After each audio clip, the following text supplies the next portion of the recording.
UDF আমি এটা নতুন গতিৰে নতুন উদ্যমেৰে ইতিমধ্যে আমাৰ যাত্ৰা আৰম্ভ কৰিছোঁ। যোৱা লোকসভা নিৰ্বাচনত আমি যিহেতু এখনত জয়লাভ কৰিব পৰা নাই, তাৰ পিছৰ পৰা আমাৰ দলৰ কিছুমান সাংগঠনিক পৰিৱৰ্তন কৰিছোঁ। নতুন লোকক সাংগঠনিক দায়িত্ব দিয়া হৈছে। জিলাসমূহত নতুন মুখৰ লোকক দি পেলাই তেওঁলোকক সাংগঠনিক দায়িত্ব দিয়া হৈছে। আৰু ইতিমধ্যে অসমত সম্পূৰ্ণ এটা দ্ৰুতগতিত দলৰ কাম চলি আছে। আৰু এবছৰৰ পূৰ্বে দলৰ যিটো সাংগঠনিক ভেটি আছিল তাৰ তুলনাত আজিৰ দিনত প্ৰায় যোৱা 2-3 মাহত প্ৰায় 10 গুণ অধিক শক্তিশালী হৈছে। যিমান দিন আমি অকলে আছিলোঁ তেতিয়া আমি বহুত ভাল ফলাফল কৰিছিলোঁ। 2021ত মহাজোঁট কৰি পেলাই আমাৰ আসন সংখ্যা কমিল, আৰু তাৰ পিছৰ পৰা এই মহাজোঁটৰ পিছতে আমাৰ আচলতে সকলো কলংক ইউডিএফৰ গাত লাগিল। গতিকে আমি অকলে খেলিলে আমাৰ দলৰ পাৰফৰ্মেঞ্চ বেছি ভাল হয় পূৰ্বৰ ৰেকৰ্ডে কয়। গতিকে আমি হয়তো অকলে আগবাঢ়ি যাম। আমি 2014 লোকসভা নিৰ্বাচনত 3জন MP পাইছিলোঁ, অকলে খেলি পেলাই পাইছিলোঁ। কাৰো মিত্ৰতা বা মহাজোঁট একো কৰা নাছিলোঁ।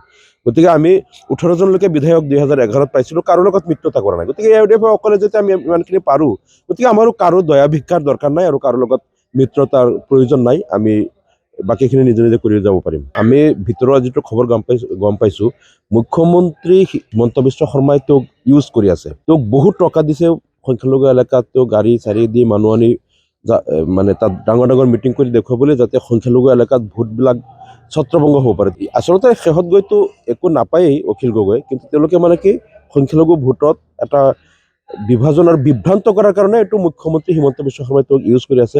ৰাইজে বুজি পাই গৈছে, চাব তেওঁলোকে ৰাইজৰ দলৰ একো অস্তিত্বই নাথাকে সংখ্যালঘু অঞ্চলত।